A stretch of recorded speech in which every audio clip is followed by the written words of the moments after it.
다섯 번째 나침반 주제는 인공지능 윤리 헌장입니다. 이 윤리 헌장은 출처를 먼저 좀 말씀을 드리도록 할게요. 한국 인공지능 윤리협회라는 곳이 있습니다. 관련해서 2019년 10월에 제정이 됐고요. 2019년 12월에 개정이 됐고요. 그리고 올 1월에 다시 한번 개정이 됐습니다. 인공지능과 범용인공지능 관련된 여러 동향 연구 자료를 다루면서 윤리에 대한 부분을 많이들 사회 일각에서 이야기를 하고 있는데요. 대단히 중요한 부분이죠. 그래서 뭐 이 부분은 여러분들과 함께 공유하고 우리가 이 인공지능 분야에 관심을 가지면서도 또 인공지능 윤리에 관해서도 우리가 경계를 좀 늦추면 안 되겠다 하는 의미에서 같이 한번 공유하는 데 의미를 좀 뒀어요. 협회에서는 서문으로 이런 내용을 좀 달아놨습니다. 우리는 인류 전체의 역사를 비추어 가장 급격한 시기에 서 있다. 기술이 급격하게 발전하면서 인류 사회 경제 문화, 생활 환경 등의 커다란 변화가 일어나고 있으며 그 중심에 인공지능 기술이 있다는 것이죠. 하지만 이러한 인공지능 기술이 인류에 미치는 영향과 파급력은 막대하다. 따라서 인공지능 기술은 사용의 목적과 방법을 여러 가지로 조심스럽게 생각해야 될 필요가 있고 이것은 인간과 지구 환경, 생태계에 심각한 피해를 줄 수 있기 때문이라는 것입니다. 인공지능 기술이 인공지능 윤리와 함께 나아갈 때 안전한 이용이 담보될 수 있다. 우리는 인공지능의 안전과 윤리 문제를 해결해 나가면서 인공지능 기술을 발전시켜야 된다라는 부분이죠. 이러한 시점에서 이제 이러한 헌장을 마련을 하고 세계 여러 나라들과 그리고 뭐 각 정부, 기업 단체, 개인까지 함께 이 부분을 공유해서 인공지능 세상, 다가오는 인공지능 세상에 대해서 좀 더 올바르고 긍정적인 방향으로 나아가기 위한 목적을 갖고 있다고 합니다.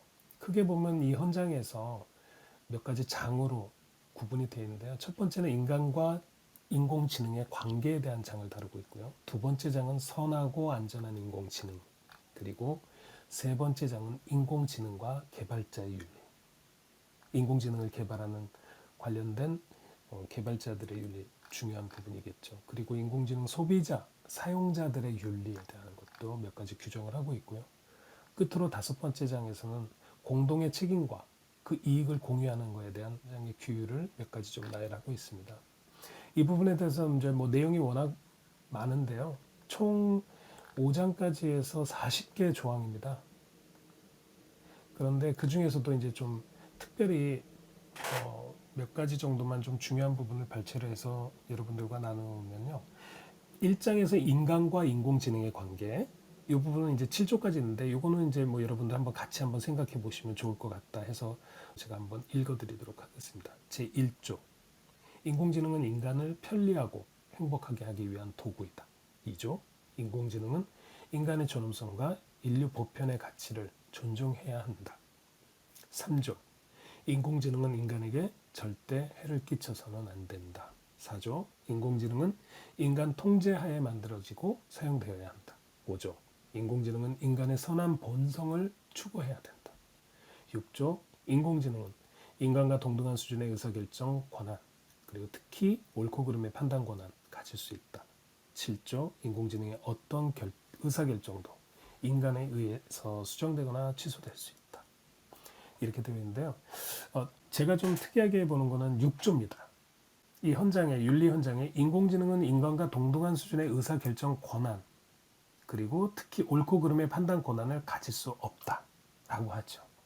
그러니까 인공지능에는 인간과 같은 그런 권한이나 그런 수준의 어떤 판단 권한을 주지 않아야 된다라고 이제 헌장에서는 이야기를 하는데, 지금 인공지능을 연구하는 각 단위 연구소나 이런 쪽에서 보면 지향점이 어떤가요? 사람을 닮은 인공지능, 사람과 같은 인공지능의 지향점을 갖고 AGI, 범용 인공지능을 향해서 나가고 있는 것이죠. 만약 이제 그런 것들이 구현은 돼 있지 않지만 결국은 사람을 닮은 인공지능을 만들고 싶다라는 그 욕망은 사람처럼 스스로 생각하고 판단할 수 있는, 행동할 수 있는 그런 지점 아닐까요? 이런 것은 지금 현재 협회에서 규율하고 있는 부분과는 좀 상충되는 부분이 아닐까라고 이해가 되고요. 그리고 7조에서는 인공지능의 어떤 의사결정도 인간에 의해서 수정되거나 취소될 수 있다. 이 부분은 인공지능에 온오프 스위치가 있다면 뭐 끄거나 킬 수가 있겠죠. 또 다른 조항에서 보면 킬 스위치 같은 것들도 내장되어야 한다라고 16조에 돼 있습니다. 그러니까 유사시에 그런 건 필요한데 인공지능의 어떤 의사결정도 인간에 의해서 수정되거나 취소될 수 있다는 얘기는 반대로 얘기하면 인공지능의 여러 가지 의사결정 그 과정 상황들을 인간이 다 알고 있어야지 그게 가능하잖아요. 근데 현재의 기술 수준으로 보면 우리가 딥러닝 방식에서는 그 블랙박스가 있어서 결과값은 알고 있지만 그 과정에 내용들을 알 수 없는 이런 이제 우리의 딜레마가 있기 때문에 이런 의사결정에 의해서 수정되거나 취소할 수 있다는 것은 인공지능을 충분히 다 알지 못하다 인간에 의해서 만들어진 인공지능이지만 충분히 다 알지 못하다는 이제 좀 딜레마가 있는 거 아닌가 하는 생각이 듭니다. 그리고 2장에서 선하고 안전한 인공지능이라는 부분에서는 13조에 인공지능이 학습되는 빅데이터는 신뢰할 수 있고 편향되지 않으며 합법적이어야 한다. 원론적으로 맞죠. 당연히 그래야 되구나. 이런 빅데이터의 이 지적한 지점 편향되지 말고 합법적이어야 된다는 게 되게 중요한 지점 같습니다. 그리고 인공지능 개발자의 윤리에 대해서 상당히 여러 가지의 조항을 뒀습니다. 즉 이제 인공지능을 개발하는 그 개발자, 연구자들이 상당히 중요한 거죠. 그들이 이제 어떤 윤리의식과 책임의식을 갖느냐. 그리고 또 그 연구소 단위에서도 그렇죠. 이런 부분에 대해서 21조의 규율을 상당히 강하게 뒀고요.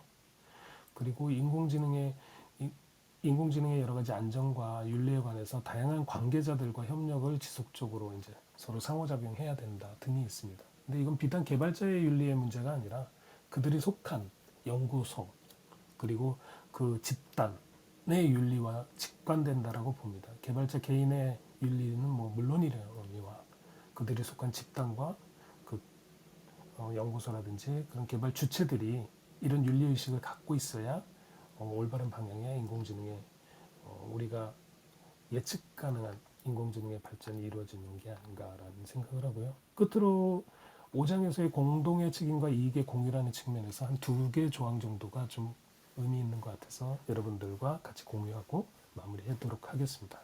37조에 인공지능 기술 수혜의 취약 국가와 취약 계층을 위해 인류 공동의 지원과 교육이 이루어져야 된다. 이런 건 이제 기술의 불평등을 이야기하는 것이죠. 우리 사회에 뭐 다양한 여러 가지의 소수에 대한 불평등과 차별이 있지 않습니까? 이 기술이 이제 인공지능이라는 게 범사회화되고 범지구화되고 있는 즈음에 향후 한 1, 20년 이내에는 인공지능이 없는 곳이 없을 정도의 사회가 될 수 있다라는 건 우리가 이제 충분히 예상할 수 있을 것 같습니다. 그런 의미에서 취약한 국가, 기술로부터 취약한 국가들은 더더욱이 그 양극화가 더 심화될 수 있을 거라고 생각이 되는 것이죠. 그랬을 때 마치 지금의 백신처럼 힘이 있는 나라, 부자인 나라들이 그런 백신을 우선적으로 내 나라 내 국민들을 위해서라는 명분으로 모든 것을 독식하는 우선적으로 독식하는 그래서 그렇지 않은 뭐 아프리카라든지 이런 열세인 국가들의 사람들의 백신이 상당히 부족하게 되는 이런 불평등한 현상을 우리가 맞닿아 있는데요. 그런 측면에서도 인공지능이라는 측면이 전 지구적인 입장에서 취약한 국가들과 취약한 계층들 멀리서 공부 못하고 하는 그런 어려운 아이들을 위해서라도 같이 공유되고 교육이 인공지능을 통해서 그간의 이제 오프라인적인 그 전에 교육으로 혜택을 받기가 어렵다라면 그런 교육들이 인공지능을 통해서 온라인으로 이런 아이들이 충분히 과거에 있지 않은 교육들을 더 받을 수 있는 세상으로 만들어지면 좋겠다라는 생각을 아울러 하고요. 마지막 38조의 인공지능 개발자는 인공지능을 이용한 신기술을 개발할 경우에 순기능뿐만 아니라 반대로 사회에 미치는 이런 부작용들도 고려해서 함께 신중하게 개발에 초점을 맞춰야 된다라는 얘기입니다. 이상 한국인공지능윤리협회에서 마련된 윤리 현장이었고요. 관련해서 우리 모두로 계시는 분들 한 번 얘기를 좀 듣고 싶습니다. 어떠신가요? 줄리님. 이 윤리 헌장에 대해서 전문을 읽어본 건 처음이었고요. 쭉 읽어보니 결국 이 인공지능을 개발하시는 분들 그리고 사용하시는 분들의 경각심을 일깨워주는 중요한 내용이라고 생각합니다. 이게 정말 이런 기준이 있어야 나중에 인공지능이 개발하면서 나쁜 목적으로 사용되지 않고 인간 사이에서 같이 사용할 수 있는 시스템으로 더 발전하지 않을까 생각합니다. 네. 이시하라님이 올라오셨네요. 이시하라님께 먼저 한번 말씀을 드려볼까요?